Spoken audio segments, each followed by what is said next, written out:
Unë dua të ndaj me ju dy momente kur kam gjerë Zotin më afër se asnjëherë tjetër. Në një periudhë shumë të shkurtër, humba dy nga njerëzit e mi më të rëndësishëm. Në fillim të nëntorit humba gjyshen time dhe në fillim të shkurtit ndjeva një dhimbje shumë të madhe sepse humba xhaxhain tim. Pas humbjes së xhaxhait, u mbylla shumë në vetvete, edhe nuk doja pran askënd, nuk doja të flisja me njëri, doja të qëndroja vetëm vetëm. Dhe në këto momente fillova të mendoj, a jam vërtet unë vetëm?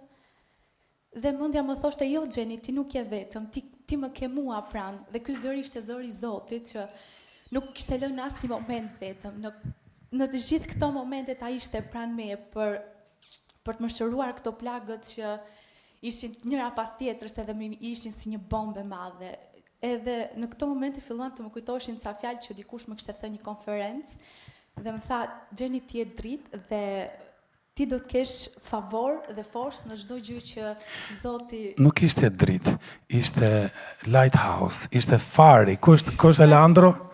Lighthouse është fari. Të njëjtën gjë, siç thanë gocat. Të njëjtën gjë, më thanë. Thjesht data po ja dut. Edhe çuditërisht, unë librin tim të preferuar, nuk e di sa nga ju e kanë, janë psalmet tek Bibla. Është libri ku unë gjej qetësi dhe paqe në momente kur unë kam dhimbje dhe zemra ime është e lënduar. Dhe vargjet që lexova ishin tek Psalmet 34, vargjet 15, 17 deri në 19.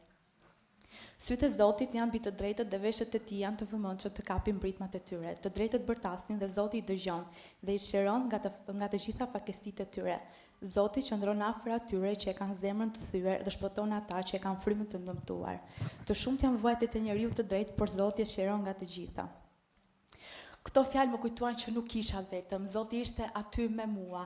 Ai shëron, ai duron britmat tona kur ne bërtasim, edhe ai shëron nga çdo e keqe dhe ishte sikur kisha harruar t'i thoja faleminderit Zotit për të gjithë gjërat e mira që kisha në jetë dhe ishte fiks ky momenti që thash, Gjeni ke kërkuar llogarisë Zotit para ca ditësh dhe nuk i ke thënë faleminderit për pjesën tjetër dhe forcën dhe gjithë guximin që ai dha dhe të përballoje dhe të filloj jetën normalisht si çdo ditë tjetër të jetës tënde.